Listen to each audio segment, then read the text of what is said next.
Okay so hello and welcome है आपका next lecture of Advait chemistry में। तो इस लेक्चर में हम करने वाले हैं geometry of the complex.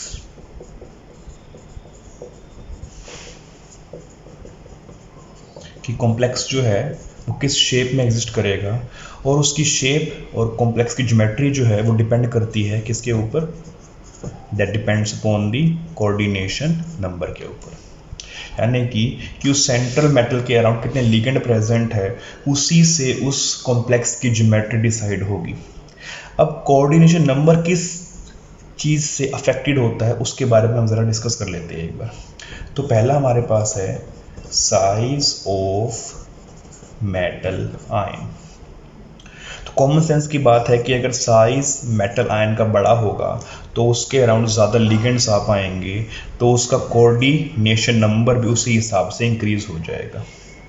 Second, फिर हम बात करेंगे यहाँ पे साइज ऑफ लिगेंड के बारे में और उसमें होने वाली स्टेरिक हिंड्रेंस के बारे में।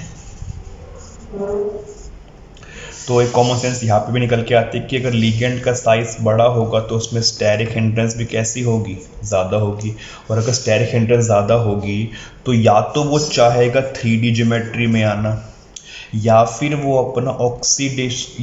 अपना कोऑर्डिनेशन नंबर ही लो कर देगा। यानी कि जहाँ पर उसको 6 बनना चाहिए था वहाँ पे वो 5 या 4 बन जाएगा। 3D का मतलब है कि अगर वो स्क्वायर प्लेनर ज्योमेट्री में आना चाह रहा था तो हो सकता है कि वो आ जाए टेट्राहेड्रल ज्योमेट्री के अंदर। तीसरा हमारे पास है इलेक्ट्रॉनिक फैक्टर। मतलब क्या है इसका कि अगर मैं मेटल की बात करता हूं तो मेटल के पास होंगे डी इलेक्ट्रॉन्स। इन डी इलेक्ट्रॉन्स को लूज करके हमारे मेटल पे बनती है ऑक्सीडेशन नंबर और उसी से डिसाइड होता है कि ज्योमेट्री उस मॉलिक्यूल की क्या हो सकती है। तो अगर डी इलेक्ट्रॉन्स ज़्यादा लूज होंगे तो उससे क्या होगा कि मेटल पे चार्ज भी ज़्यादा आएगा, और अगर मेटल पे चार्ज ज़्यादा आएगा तो उस मेटल का जो साइज है वो कैसा हो जाएगा, स्मॉल हो जाएगा। मोर चार्ज, इलेक्ट्रॉन लूज हो गए, शेल कम हो गए तो साइज कैसा हो गया, उसका कम हो गया। अगर साइज कम होता है मेटल आयन का तो उसका कोऑर्डिनेशन नंबर भी कैसा हो जाएगा, कम हो जाएगा। तो कम लिगेंड उसके अराउंड आ पाएंगे, उसकी ज्योमेट्री अलग होगी जो हमसे एक्सपेक्टेड थी। दूसरी बात इसी में कि अगर हमारा मेटल आयन काफ़ी मेटल एटम जो पहले से लार्ज था, मान लीजिए कि वो 4D एंड 5D सीरीज से बिलोंग करता है, तब उसमें अगर इलेक्ट्रॉन डी सब शेल वाले ज़्यादा लूज होते हैं तो उसकी ज्योमेट्री में फ़र्क पड़ता है। जैसे अगर मैं एग्जांपल है पे प्लेटिनम का, अगर मेरे पास प्लेटिनम 2 पॉजिटिव में या फिर मेरे पास प्लेटिनम जो है वो 4 पॉजिटिव स्टेट में है, तो अगर प्लेटिनम मेरे पास 2 पॉजिटिव स्टेट में है तो उसका कोऑर्डिनेशन नंबर जो है वो देखा गया है 4 के इक्वल। अगर वही प्लेटिनम मेरे पास 4 पॉजिटिव स्टेट में है तो उसका कोऑर्डिनेशन नंबर देखा गया है 6 के इक्वल। क्यों है ऐसा? 4 प्लस होने से नंबर बढ़ गया और 2 प्लस होने से नंबर कम क्यों है, इसका कारण अभी हम देखते हैं। तो चलिए अब देखते हैं रीज़न क्या है प्लेटिनम 4 पॉजिटिव में कोऑर्डिनेशन नंबर 6 होने का और Pt 2 पॉजिटिव में वही नंबर 4 होने का। तो मेटल के पास होते हैं orbitals, we know that. Orbitals में प्रेजेंट होते हैं इलेक्ट्रॉन्स। अगर ये इलेक्ट्रॉन्स लूज हो जाते हैं तो जो ऑर्बिटल है वो एम्प्टी हो जाएगा। अगर वो ऑर्बिटल एम्प्टी हो जाता है तो जो हमारा लिगेंड है वो उस एम्प्टी ऑर्बिटल में इलेक्ट्रॉन का डोनेशन करेगा। और अगर हमारे पास एम्प्टी ऑर्बिटल ज़्यादा है तो ज़्यादा लिगेंड इलेक्ट्रॉन का डोनेशन ज़्यादा करेंगे, यानी कि उसी हिसाब से उसका कोऑर्डिनेशन नंबर इंक्रीज हो जाएगा। मोर लिगेंड मोर कोऑर्डिनेशन नंबर, ज्योमेट्री भी हायर हमारे पास बनेगी। तो एक और हमारे पास लास्ट पॉइंट निकल के ये आता है कि अगर हमारा जो लिगेंड है वो बना सकता हो पाई बॉन्ड, तो अगर हमारा लिगेंड पाई बॉन्ड बना सकता है तो भी हमारी ज्योमेट्री एक्सपेक्टेड से अलग आती है। एग्जाम्पल देखते हैं इसका क्या होगा। तो मान लीजिए कि मेरे पास कोई मेटल M प्रेजेंट है, मेटल M बना सकता था 5 बॉन्ड, लेट्स से, और यहाँ मेरे पास प्रेजेंट है एक ऐसा लीगेंड जो बना सकता है पाई बॉन्ड, तो CN यहाँ पे है जो पाई बॉन्ड बना सकता है। CN के अलावा हमारे पास CO हो सकता है, NO हो सकता है, एटसेट्रा। तो they are capable to form the pi bond. अब मान लीजिए कि मेटल ने एक बॉन्ड तो पहले CN से बना लिया, यानी कि CN ने इलेक्ट्रॉन डोनेट किए मेटल के पास। अब क्योंकि इसकी कैपेबिलिटी है पाई बॉन्ड बनाने की, तो दूसरा पाई बॉन्ड भी किससे बन जाएगा, मेटल के साथ। तो ध्यान दीजिए अब यहाँ पे कि जहां पे मेटल का कोऑर्डिनेशन नंबर 5 हो सकता था, वही अब कितना रह गया है, 1 2 3 4। तो 5 ना हो के अब वो 4 हो गया। तो इसी हिसाब से भी हमारी ज्योमेट्री जो है वो बदल सकती है if we have a ligand with which can form a pi bond. तो चलिए अब एग्जांपल देखते हैं कोऑर्डिनेशन नंबर 2 3 4 5 एंड 6 के कौन कौन से होंगे वो, और साथ ही में उनमें कंडीशंस क्या होंगी कि वो उसी तरह का कोऑर्डिनेशन नंबर शो करते हैं और उसी तरह की ज्योमेट्री बनाते हैं। So let's look at that. चलिए बात करते हैं कोऑर्डिनेशन नंबर 2 के बारे में। इसमें क्या होगा कि हमारे पास एक सेंट्रल एटम होगा, उस सेंट्रल के अराउंड हमारे पास प्रेजेंट होंगे 2 लीगेंड। तो इस ज्योमेट्री को हम बोलते हैं लीनियर ज्योमेट्री। तो यानी कि 2 कोऑर्डिनेशन नंबर से हमारे पास जो ज्योमेट्री बनेगी वो कैसी होगी, लीनियर होगी। तो एग्जांपल कौन कौन से इसके हमारे पास है, एग्जांपल हमारे पास है सिल्वर का AgNH3 whole twice positive, example हमारे पास है AgCN whole twice negative, example हमारे पास है HgCH3 होल ट्वाइस, एग्जांपल हमारे पास है CuCN whole twice negative, example हमारे पास है AuCN whole twice negative and etcetera. तो इन सभी की शेप कैसी होगी, हमारे पास लीनियर निकल के आएगी। अब देखते हैं कोऑर्डिनेशन नंबर 3 में हमारे पास किस तरह की ज्योमेट्री बन सकती है। तो यहाँ पर हमारे पास बन सकती है 2 तरह की ज्योमेट्री। पहली geometry that is called trigonal planar. तो एक ट्राइंगल बनाएंगे जो कि प्लेन में होगा। ट्राइंगल कैसे बनाएंगे, तो सेंटर में हमारे पास होगा मेटल आयन, एक लीगेंड यहाँ पे होगा, एक लीगेंड यहाँ पे होगा, एक लीगेंड यहाँ पे होगा। अब इन लीगेंड्स के बीच जो एंगल है वो बनेगा हमारे पास 120 डिग्री का, and these all atoms will be in a single plane. दूसरी तरह की ज्योमेट्री हमारे पास बनती है ट्राइगोनल पिरामिडल। इस ज्योमेट्री में सेंट्रल एटम हमारे पास प्रेजेंट है, यहाँ पर एक लीगेंड होगा, एक लीगेंड इसके पीछे की तरफ होगा और एक लीगेंड ये आगे की तरफ होगा।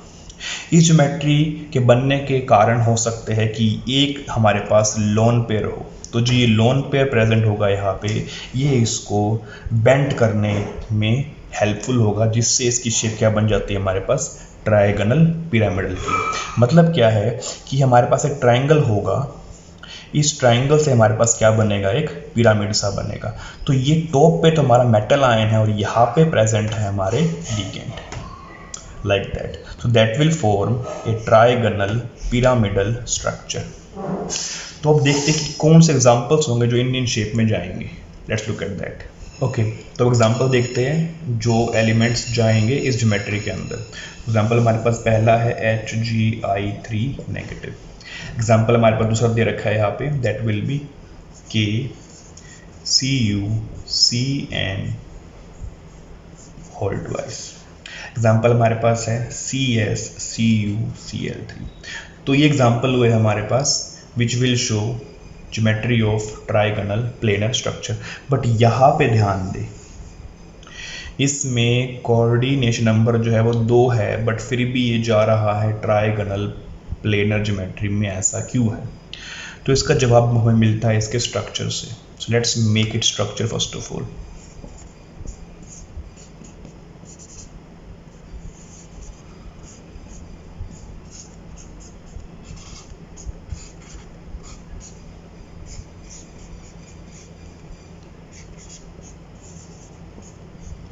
तो ये है इसका structure. That will B an infinite series. तो इनफाइनाइट तक जाएगा ये।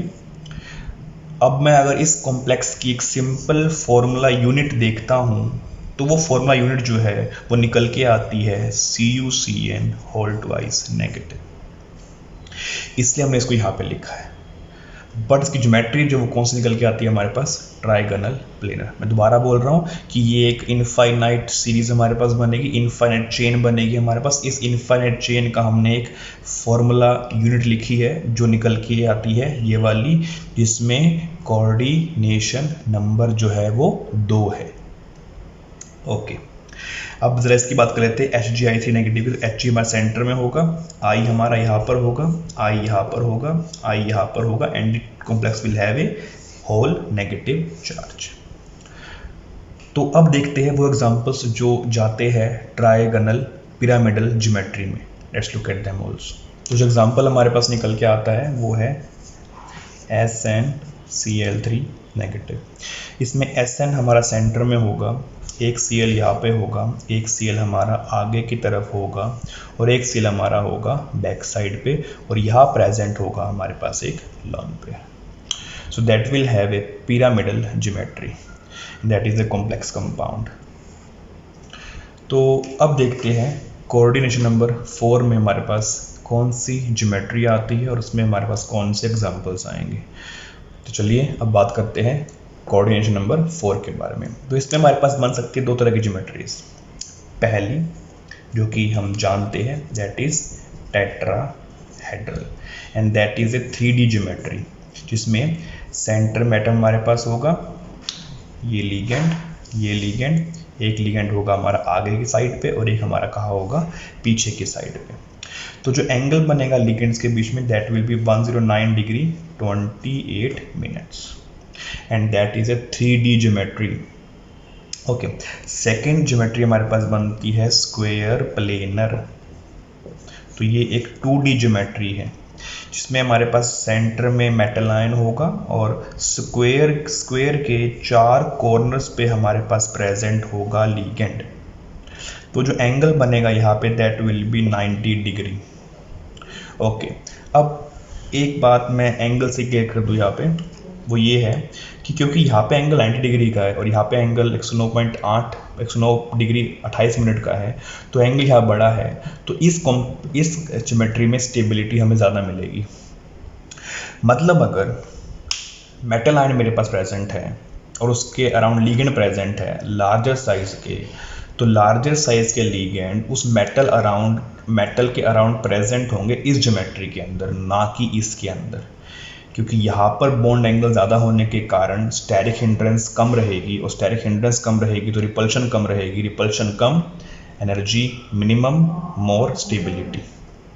तो अब एग्जाम्पल हम ज़रा देखते हैं कि कौन से हमारे पास कंडीशंस है जो जाती है टेट्राहेड्रल ज्योमेट्री के अंदर।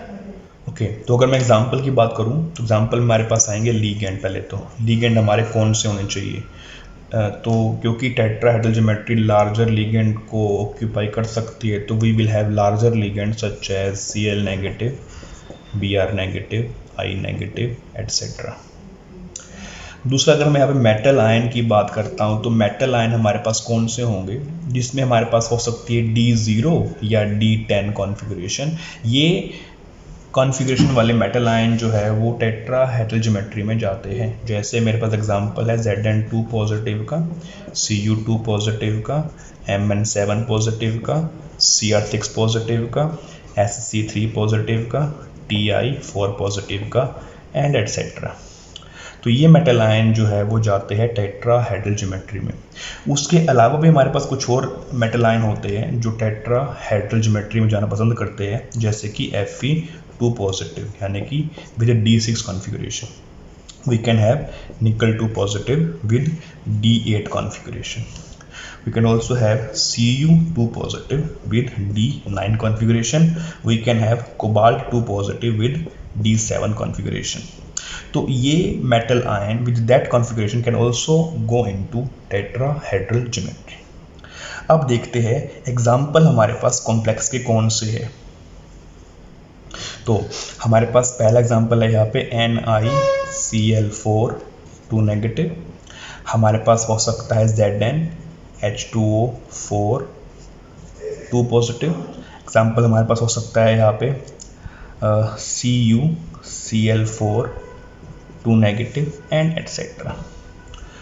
तो इस टाइप के एग्जाम्पल्स है जो हमारे कॉम्प्लेक्स है जो जाते हैं हमारे टेट्राहेड्रल ज्योमेट्री के अंदर विद दीज कंडीशंस। तो इन्हें आप ध्यान से पढ़ लेंगे। लिगेंड कौन सी तरह के हमारे पास होंगे, मेटल आयन हमारे पास कौन सी तरह के होंगे, जो होंगे D0 या D10 कॉन्फ़िगरेशन में, और कुछ specific metal ions with different configuration. इसका कारण जो हम पढ़ेंगे थ्योरीज के अंदर, और वो हम करेंगे सम अदर वीडियोस में। तो अब देखते हैं स्क्वायर प्लेनर ज्योमेट्री में कौन सी कंडीशंस और कौन से एग्जाम्पल हमारे पास होंगे। तो चलिए अब देखते हैं वो एग्जाम्पल्स जो जाएंगे स्क्वायर प्लेनर ज्योमेट्री के अंदर। साथ में कुछ हमारे पास कंडीशंस भी होंगी जो यूज़फुल होंगी हमारे लिए to identify if it goes to SP और नॉट। चलिए बात करते हैं। तो पहले हमारे पास लिगेंड की बात करता हूँ मैं। लिगेंड हमारे पास होना चाहिए स्मॉल आयन। अगर मेटल हमारे पास 3D सीरीज से बिलोंग करता है तो लिगेंड हमारे पास स्मॉल हो तो वो बेटर रहेगा, जिससे हिंड्रेंस कम रहेगी और स्टेबिलिटी ज़्यादा रहेगी। दूसरी बात, लिगेंड हमारे पास हो सकता है जो पाई बॉन्ड बनाता हो, सो पाई बॉन्ड फॉर्मिंग लिगेंड। तो पाई बॉन्ड फॉर्मिंग लिगेंड कौन से होते हैं, हमने लिखे थे पहले Cn negative, CO, NO and etcetera. तो ये लिगेंड अगर 3D मेटल आयन हमारे पास और पाई बॉन्ड बनाते हैं तो that can go to SP geometry also अगर हमारे पास मेटल आयन की अगर हम बात करें तो वो बिलोंग करना चाहिए 4D एंड 5D सीरीज से, बिकॉज 4D और 5D सीरीज के जो मेटल आयन हमारे पास होते हैं वो मोस्टली शो करते हैं SP ज्योमेट्री को, क्योंकि इनका साइज़ जो है वो काफ़ी बड़ा होता है। तो लार्जर साइज़ होने के कारण वो लिगेंड को अपने अराउंड एकोमोडेट कर सकते हैं, चाहे लिगेंड लार्जर हो चाहे लिगेंड स्मॉलर हो, उससे फ़र्क नहीं पड़ता है क्योंकि ये मेटल आयन पहले काफ़ी बड़ा है। तो अगर मैं इससे एग्जांपल लेता हूँ यहाँ पे, तो वो होगा मेरे पास PtCl4 2 नेगेटिव। ध्यान दें Cl नेगेटिव आयन लार्जर होता है, बट क्योंकि Pt और भी लार्जर है तो वो Cl नेगेटिव को SP ज्योमेट्री में एकोमोडेट कर लेता है। दूसरा हमारे पास हो सकता है PdCl4 2 नेगेटिव, हमारे पास हो सकता है इरिडियम ट्राईमिथाइल फॉस्फीन Cl। तो इरिडियम भी हमारा 4D 5D सीरीज से बिलोंग करता है, इसके 5D सीरीज में आता है ये। तो ये और भी लार्जर लिगेंड हमारे पास प्रेजेंट है, but because of its larger size these larger ligand can be accommodated to the square planar geometry. Also we can have NiCN4 2 negative. ध्यान दें हमारे पास ये निकल बिलोंग करता है 3D सीरीज से, बट Cn जो है वो पाई बॉन्ड फॉर्मिंग लिगेंड है, इसीलिए ये कॉम्प्लेक्स शो करेगा square planar geometry. Also we can have here let's say COCN4 2 negative. तो ये भी शो करेगा हमारा स्क्वायर प्लेनर ज्योमेट्री को। तो ये बात हमें यहाँ पे ध्यान रखनी है कि लिगेंड या तो पाई बॉन्ड फॉर्मिंग हो या मेटल आयन बहुत लार्जर हो जो कि इन लिगेंड्स को अपने अराउंड एकोमोडेट कर सकता हो। अब देखते हैं कोऑर्डिनेशन नंबर 5 में हमारे पास कौन से एग्जांपल्स आते हैं, कौन सी कंडीशंस वो फॉलो करते हैं। Let's look at that. चलिए बात करते हैं कोऑर्डिनेशन नंबर 5 के बारे में। उसमें हमारे पास कौन सी ज्योमेट्रीज होंगे, कौन से एग्जाम्पल्स होंगे। ओके, तो इसमें हमारे पास ज्योमेट्री दो तरह की होती है। पहली हमारे पास होती है स्क्वायर पिरामिडल। जैसा कि आप इसके नाम से देख रहे हैं यहाँ पे एक पिरामिड बनने वाला है, तो उसकी ज्योमेट्री हमारे पास 3D निकल के आएगी। तो सेंटर में हमारे पास मेटल आयन होगा, 4 लिगेंड हमारे पास जो होंगे वो बोर्ड के प्लेन में होंगे। तो जो प्लेन बोर्ड का है उसी प्लेन में हमारे पास होंगे 4 लिगेंड, और एक लिगेंड हमारे पास होगा प्लेन से ऊपर की तरफ, यानी कि जो ये लिगेंड मेरे पास है ये इस तरह होगा प्लेन से ऊपर की तरफ। ओके, तो जो बॉन्ड एंगल होगा सभी लिगेंड्स में वो 90 डिग्री के बराबर होगा, और यहाँ पर एक पिरामिड बनेगा हमारे पास इसके ज्वाइन करने के बाद। ओके, सेकंड ज्योमेट्री हमारे पास निकल के आती है ट्राइगोनल बाय पिरामिडल। अब ध्यान दें कि यहाँ पर भी क्या बन रहा है, एक पिरामिड बन रहा है, तो इसकी ज्योमेट्री भी हमारे पास कैसे निकल के आती है, 3D निकल के आती है। तो कैसा होता है इसका स्ट्रक्चर देखते हैं। सेंटर में हमारे पास मेटल आयन होगा, 3 लिगेंड बोर्ड के प्लेन में होंगे और 2 लिगेंड होंगे प्लेन से ऊपर और नीचे की तरफ। और जो प्लेन में हमारे पास लिगेंड प्रेजेंट है उनके बीच जो बॉन्ड एंगल होगा, this bond angle will be 120 degree, और जो बॉन्ड एंगल इनके बीच में होगा, इसका एंगल होगा हमारे पास 90 डिग्री का। इसको मैं शॉर्ट में TBP कह सकता हूँ, इसको मैं शॉर्ट में SP कह सकता हूँ फॉर कन्वीनियंट पर्पस। TBP में हमारे पास 2 तरह के बॉन्ड होते हैं। ये बॉन्ड जिसे मैं सिंगल बार से इंडिकेट कर रहा हूँ, इसको हम बोलते हैं एक्सियल बॉन्ड, और ये बॉन्ड जिसको मैं डबल बार से इंडिकेट कर रहा हूँ, इस डबल बार को हम बोलते हैं इक्वेटोरियल बॉन्ड। और इक्वेटोरियल बॉन्ड जो है वो शॉर्टन होते हैं एक्सियल बॉन्ड के मुकाबले। तो यानी अगर मैं बॉन्ड लेंथ की बात करता हूँ तो एक्सियल बॉन्ड की लेंथ जो है वो इक्वेटोरियल से ज़्यादा होती है। ज़्यादा क्यों होती है? क्योंकि पहली बात तो यह बॉन्ड एंगल 90 का है, तो 90 बॉन्ड एंगल होने से ये 3 लिगेंड जो है ये इन दोनों को रिपेल करेंगे, जिससे इनकी लेंथ बढ़ जाती है। That is why axial bonds are lengthier than the equatorial bonds. अब देखते हैं कुछ एग्जाम्पल्स कि कौन से SP में जाएंगे, कौन से जाएंगे TBP के अंदर। तो एक और बात हमें यहाँ जाननी है कि जो TBP है और जो SP है वो आपस में इंटर कन्वर्टिबल होते हैं। यानी कि अगर कोई शेप TBP है तो वो SP में कन्वर्ट हो सकती है, और SP में है तो वो कन्वर्ट हो सकती है TBP के अंदर। यानी कि बहुत रेयर मॉलिक्यूल्स हमारे पास होंगे जो प्योरली TBP SP शो करते हैं, और मोस्टली मॉलिक्यूल्स जो है वो शो करते हैं डिस्टॉर्टेड शेप या फिर इंटरमीडिएट शेप। तो एग्जाम्पल देखते हैं ज़रा हम यहाँ पे। तो अगर मैं एग्जाम्पल यहाँ पे TBP शेप के लिए, तो वो होता है CdCl5 3 नेगेटिव। अब ये मॉलिक्यूल जो है वो प्योरली TBP में होता है। अगर मैं SP की बात करता हूँ तो एग्जाम्पल मेरे पास है SbC6H5 होल 5। ये मॉलिक्यूल प्योरली SP में होता है। लेकिन कुछ एलिमेंट, कुछ कंपाउंड ऐसे होते हैं जो इनके इंटरमीडिएट शेप शो करते हैं। वो कौन से है तो उसकी बात कर लेते हैं। तो एग्जाम्पल मेरे पास है NiCN5 3 नेगेटिव। अब ये शो करता है डिस्टॉर्टेड शेप। तो ये डिस्टॉर्टेड शेप शो क्यों करता है? क्योंकि NiCN5 जो है हमारा एग्जाम्पल, वो TBP शेप भी शो कर सकता, तो वही NiCN5 जो है वो शो कर सकता है हमारे पास SP शेप भी। तो जब ये NiCN5 TBP से SP में कन्वर्ट होता है तो बीच में हमारे पास कैसे आती है, डिस्टॉर्टेड शेप। इसलिए NiCN5 3 नेगेटिव डिस्टॉर्टेड शेप में भी देखा गया है। उसके अलावा हमारे पास एग्जाम्पल होता है फॉस्फोरस के लिए, तो Pc6H5 होल 5। तो ये स्पीसीज भी शो करती है डिस्टॉर्टेड शेप, यानी कि इंटरमीडिएट होता है ये TBP और SP में। एग्जाम्पल हमारे पास एक और है नियोबियम NC5H10 होल 5। तो ये भी शो करता है हमारे पास डिस्टॉर्टेड शेप। अब इन डिस्टॉर्टेड शेप होने के कारण क्या है? तो पहला कारण जो हमारे पास है वो है साइज ऑफ लिगेंड। यानी कि अगर लिगेंड का साइज बड़ा होगा तो ऑब्वियस सी बात है कि वहाँ पे क्या होगी, हमारे पास स्टेरिक हिंड्रेंस।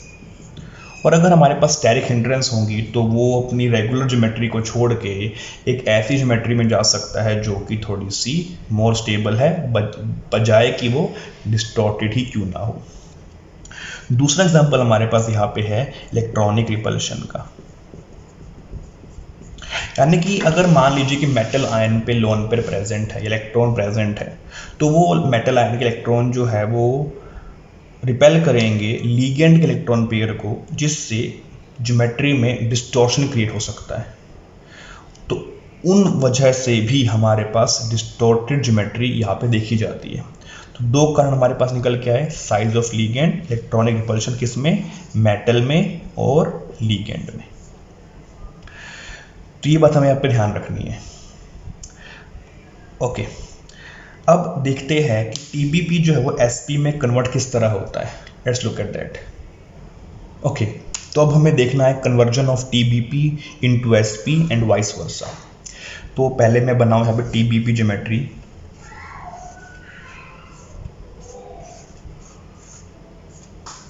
तो ये है ज्योमेट्री TBP, और यहाँ पे मैं बना रहा हूँ SP ज्योमेट्री यानी कि स्क्वायर प्लेनर। तो ये है मेरे पास SP ज्योमेट्री। अब ये इसमें कन्वर्ट और ये इसमें कन्वर्ट कैसे होगा वो देखते हैं। तो जिन बॉन्ड्स को मैं सिंगल मार्क कर रहा हूँ वो सभी बॉन्ड्स अपनी जगह पे रहने वाले हैं। There will be no change और slide change in the position of this bond. इन दो बॉन्ड्स पे हमें खास ध्यान देना है यहाँ पे। तो क्या करेंगे अब, TBP शेप में ये जो 3 लिगेंड हमारे पास प्रेजेंट है, ये तो प्रेजेंट है प्लेन के अंदर यानी कि हॉरिजॉन्टल प्लेन में। ये जो लिगेंड है ये वर्टिकली डाउनवर्ड्स हमारे पास है। अब इस लिगेंड को मुझे ऊपर लेके आना है लाइक दैट। तो ये लिगेंड ऊपर आ जाएगा यहाँ पे, और जो लिगेंड ये यहाँ पे था इस लिगेंड को हम पीछे कर देंगे। तो फिर कर रहा हूँ मैं, ये लिगेंड जो डाउनवर्ड था वर्टिकली इसको मैं ऊपर लेके आया हॉरिजॉन्टली, और जो हॉरिजॉन्टल था उसको मैंने पीछे कर दिया। तो जैसे ही मैं ये प्रोसेस करूंगा कि इसको मैं ऊपर लेके आऊंगा यानी कि अप, और इसको मैं बैक कर दूंगा यहाँ पे, तो ये चीज़ इसमें कन्वर्ट हो जाएगी। और अगर मुझे SP को चेंज करना TBP में तो मुझे इस चीज़ को फ्रंट में लाना पड़ेगा और ये चीज़ मुझे क्या करनी पड़ेगी, डाउन। तो इस तरह ये ज्योमेट्रीज आपस में इंटर कन्वर्टिबल है। अब स्पेसिफिकली बात करते हैं TBP में, बिकॉज TBP में एक खास तरह का रोटेशन देखा जाता है। तो वो क्या है इसके बारे में देखते हैं अभी। ओके, तो अब हम बात करने वाले हैं फ्लक्सियोनल करैक्टर TBP में। तो फ्लक्सियोनल करैक्टर में क्या होता है कि हमारे पास TBP में 2 तरह के बॉन्ड होते हैं, एक्सियल और इक्वेटोरियल। तो जब एक्सियल बॉन्ड इंटरचेंज होते हैं इक्वेटोरियल के साथ तो उसे हम बोलते हैं फ्लक्सियोनल। अब ये करैक्टर मोस्टली शो होता है एक्वस सॉल्यूशन में, और देखा भी उसी में गया है ये। तो क्या होता है कि ये है मेरे पास TBP शेप। इसको अगर मैं प्रॉपर्ली दिखाऊं तो ये बॉन्ड होगा आगे की तरफ और ये जो बॉन्ड हमारा है ये होगा पीछे की तरफ। इसे मैं नंबरिंग कर देता हूं, तो 1 2 3 4 5। अब होगा क्या कि ये जो 4 5 है ये आना चाहेंगे प्लेन में, और ये जो 1 3 ये आना चाहेंगे आउट ऑफ प्लेन, यानी कि ये तो हो जाएंगे इस तरह tilt like that, it will be tilted like that.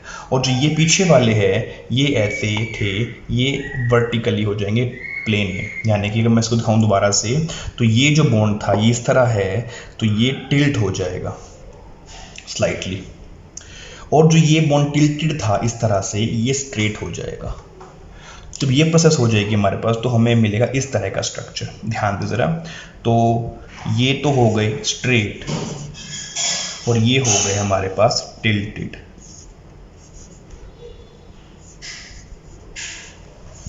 और नंबरिंग देखें तो ये 2 रहेगा, 1 3 पीछे टिल्ट हो गए तो ये 1 और 3 हो गया, और 4 5 आगे आ गया तो ये 4 और 5 हो गया। तो ये हुई हमारे पास फ्लक्सियोनल करैक्टर। इसे हम एक और नाम देते हैं, we call that Berry pseudo rotation.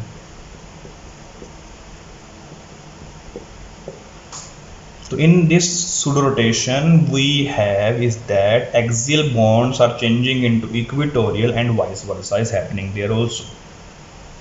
Okay, कुछ compounds में this rotation is very fast कि NMR जैसी टेक्निक भी उसको आइडेंटिफाई और डिटेक्ट नहीं कर पाती, बट कुछ में ये स्लो होता है तो वहाँ पे इसे ऑब्जर्व किया गया है NMR टेक्निक से।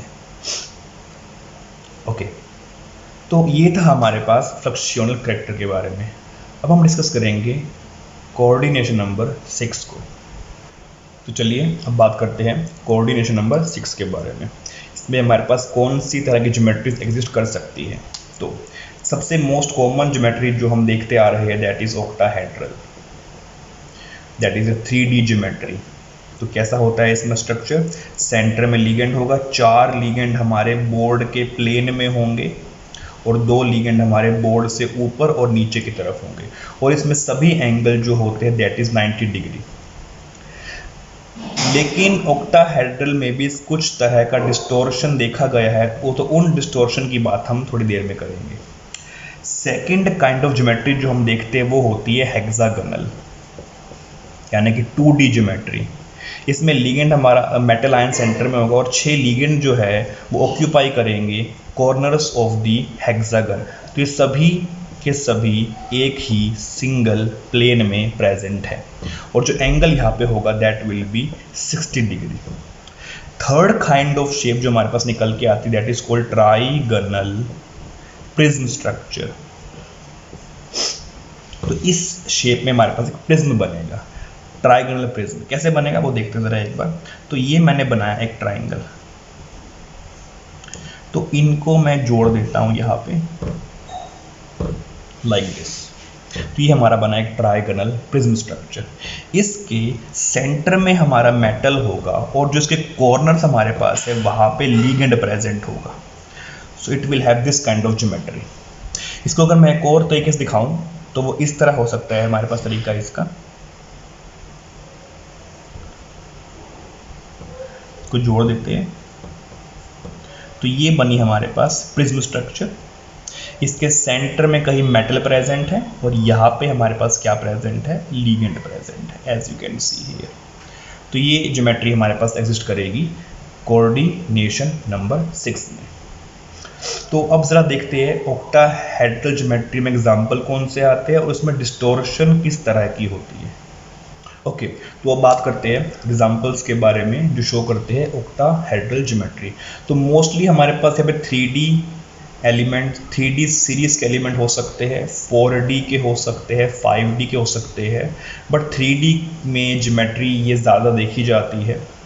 तो वो कौन से है, मेरे पास है FeH2O6 2 positive, FeCN6 3 negative, we can have COCl6 3 negative, we can have COCN6 3 negative and etc. There will be many more examples of that. Okay, तो अब हमें देखना है कि ऑक्टाहेड्रल में डिस्टॉर्शन किस तरह का आता है।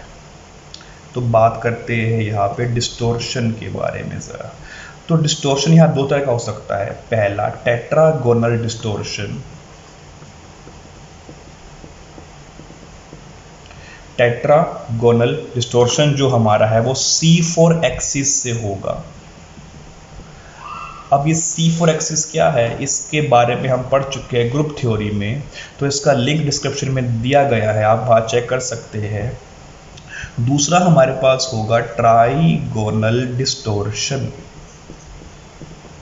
यानी कि C3 एक्सिस के अलोंग इसका डिस्टॉर्शन होगा। तो अब जरा देखते हैं कि टेट्रागोनल डिस्टॉर्शन क्यों अराइज होता है और ये होता क्या है, और उसमें हम ये भी देख लेंगे कि C4 एक्सिस क्या होती है। Let's look at that. चलिए अब बात करते हैं टेट्रागोनल डिस्टॉर्शन के बारे में, यानी कि वो डिस्टॉर्शन जो होता है C4 एक्सिस के अलोंग। तो व्हाट इज C4 एक्सिस? तो लेट्स से मैं एग्जांपल ले रहा हूँ यहाँ पे कि ये मेरे पास कोई एलिमेंट सेंटर में है, यहाँ मेरे पास प्रेजेंट है 4 लिगेंड्स लाइक दैट। अब इसमें नंबरिंग कर देता हूँ 1 2 3 4। अब ये एक्सिस मेरे पास है, ये एक्सिस जो मेटल से पास हो रही है। अब अगर मैं इसको रोटेट करता हूँ किसी भी रोटेशन में क्लॉकवाइज या एंटी क्लॉकवाइज, तो लेट्स से मैंने इसको रोटेट किया है क्लॉकवाइज, कितने एंगल से, 90 डिग्री की एंगल से। ये तो क्या होगा कि रोटेशन होने से जो लिगेंड्स है वो अपनी पोजीशन को स्वैप कर लेंगे लाइक दैट। तो यहाँ से पकड़ के मैंने इसको घुमा दिया 90 के एंगल से। तो C4 कैसे निकालते हैं कि 360/90 अगर करते हैं तो 4 निकल के आता है, तो इससे बोलेंगे C4 एक्सिस। 4 मतलब 90 के एंगल से घुमाया गया सेंटर से मॉलिक्यूल के। अब अगर यहाँ पे ये नंबर ना लिखे होते तो इन दोनों को डिस्टिंग्विश करना बहुत ही डिफिकल्ट या इम्पॉसिबल होता। तो C4 एक्सिस वो एक्सिस है जिसके थ्रू अगर किसी मॉलिक्यूल को घुमाया जाए 90 के एंगल से, तो दोनों जो फॉर्म बनेंगी हमारे पास वो इनडिस्टिंग्विशेबल होनी चाहिए, वो से हम बोलेंगे C4 एक्सिस या C4 ऑपरेशन। अब ऑक्टाहेड्रल में भी हमारे पास C4 एक्सिस होती है, कैसे होती है वो देखते हैं। तो ध्यान दें, तो ये जो चार मैंने बनाए ये तो प्रेजेंट है प्लेन के अंदर, और जो ये दो है ये ऊपर और नीचे है प्लेन के। तो यहाँ पर एक C4 एक्सिस एग्जिस्ट करती है जो कि पास करेगी इस तरह से, यानी कि लाइक दैट। जब मैं इसको घुमाऊंगा तो ये चारों लिगेंड्स अपनी पोजीशन तो चेंज कर लेंगे बट ये आपस में इनडिस्टिंग्विशेबल होंगे। अब इसके अलोंग हमारे पास होगा डिस्टोर्शन। डिस्टोर्शन यहाँ पे दो तरह का होगा हमारे पास, एक में हम करेंगे एलोंगेशन, एक में करेंगे कंप्रेशन। किसका करेंगे एलोंगेशन? तो जो ये वर्टिकल लीगेंड हमारे पास प्रेजेंट है इसको हम खींच देंगे ऊपर की तरफ। तो जब मैं इसको ऊपर की तरफ खींच दूंगा तो इसमें ज्योमेट्री कुछ इस तरह से दिखाई देगी। तो इसे हम बोलेंगे टेट्रागोनल एलोंगेशन। और अगर मैं यही बात करता हूँ कंप्रेशन के लिए यहाँ पे, तो इन्हीं बॉन्ड्स को मैं कंप्रेस भी कर दूंगा, यानी कि उनकी हाइट कम हो जाएगी लाइक दैट। तो ये हुआ एलोंगेशन और ये हुआ कंप्रेशन। टेट्रागोनल क्यों? बिकॉज ऑफ C4 एक्सिस, तो that is called tetragonal elongation और कंप्रेशन। ये क्यों होता है? इसका कारण होता है जॉन टेलर डिस्टोर्शन। तो वर्ड लिखूंगा मैं यहाँ पे जॉन टेलर डिस्टोर्शन। अब ये क्यों अराइज होता है इसके बारे में हम पढ़ेंगे when we will discuss the theories of the coordination compound. तब तक के लिए थोड़ा सा वेट करें। अब देखते हैं अदर टाइप का डिस्टोर्शन क्या होता है। तो चलिए अब बात करते हैं ज़रा हम एक बार ट्राइगोनल डिस्टोर्शन के बारे में, जो कि होता है C3 एक्सिस के अलोंग। अब व्हाट इज C3 एक्सिस? तो ये हमारे पास सेंट्रल एटम है, यहाँ मेरे पास प्रेजेंट है लिगेंड। तो फिर से मैं नंबरिंग कर रहा हूँ इसकी 1 2 एंड 3। इसको मैंने यहाँ रखा और मैं इसे घुमा दूंगा। इसे हम घुमाएंगे 120 के एंगल से। तो जब मैं इसको रोटेट करूँगा 120 डिग्री से तो इसका कुछ ज्योमेट्री इस तरह से होगी लाइक दैट। ध्यान दीजिए अगर ये नंबर लिखे ना होते तो इन दोनों को आपस में डिस्टिंग्विश करना कैसा होता? डिफिकल्ट होता। तो अब इसमें C3 कैसे आया? रूल वही है 360 bye angle of rotation that will become 3। So that is what is called C3 axis. अब अगर C3 एक्सिस के अलोंग डिस्टोर्शन हमें देखना है तो किस तरह का होगा? तो मैं बनाऊंगा एक बार ऑक्टाहेड्रल शेप, वो कुछ इस तरह की होती है। तो ये चार होंगे प्लेन के अंदर और ये प्लेन से ऊपर नीचे। अब अगर मैं इसमें ऑक्टाहेड्रन बनाऊं तो ऑक्टाहेड्रन किस तरह का होगा मेरे पास? तो ये मैं बना रहा हूं यहाँ पे ऑक्टाहेड्रन। तो ये हुआ हमारा ऑक्टाहेड्रन। अब ध्यान दीजिए मैं इसमें फेस देख रहा हूँ, ट्रायंगुलर फेस। एक फेस ये फ्रंट, ध्यान दे पा रहे हैं? ये रहा फ्रंट फेस, और ये हमारा बैक फेस है। ये फ्रंट फेस और बैक फेस जो है वो C3 रोटेशन शो कर सकते हैं। तो अगर मैं इस फ्रंट फेस और बैक फेस में को लू पकड़ूँ और मैं इसको कंप्रेस कर दूँ, दबा दूँ मैं अगर इसको यहाँ पे, तो अब मैं इसको कंप्रेस करने वाला हूँ। तो जब मैं इसको कंप्रेस कर दूंगा तो मुझे ज्योमेट्री इस तरह की मिलेगी।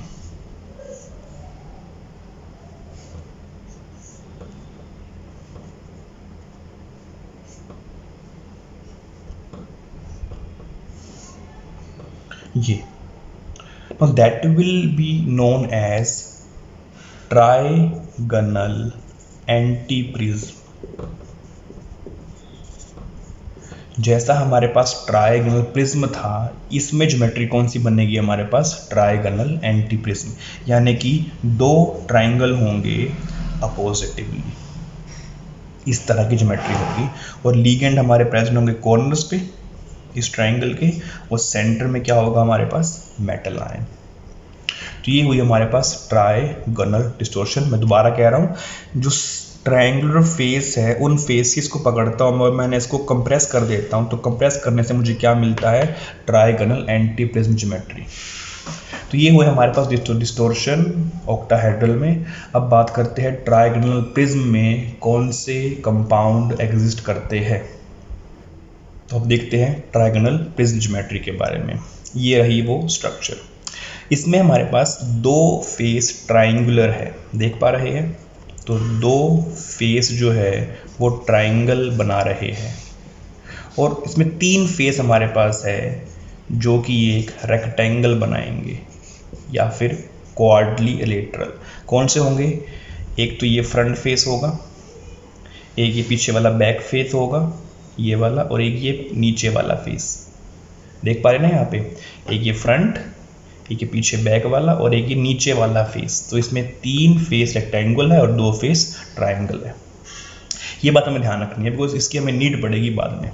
अब एग्जांपल हमारे पास कौन कौन से जो इस ज्योमेट्री में जाते हैं, तो हमारे पास है WS2, MOS2, यानी कि इनके लैटिस स्ट्रक्चर जो है हमारे पास वो देखे गए हैं इस ज्योमेट्री के अलोंग।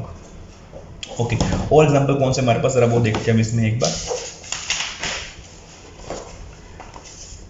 एग्जांपल हमारे पास जो प्रेजेंट है वो that is ZrCH36 to negative WCH36।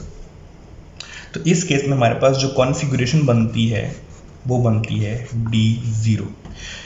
क्यों बनती D0? बिकॉज जो CH3 है यहाँ पे वो -1 कंट्रीब्यूट कर रहा है, तो इस कंपाउंड पे जो ऑक्सीडेशन नंबर आएगा वो +4 का आएगा, और इस एलिमेंट पे जो नंबर आएगा वो +6 का आएगा।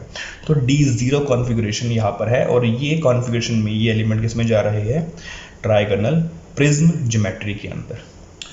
एक एग्जांपल हमारे पास और है इस चीज़ का, तो एक एग्जांपल हमारे पास और है इस चीज़ का, and that is ReC2S2PH whole twice thrice.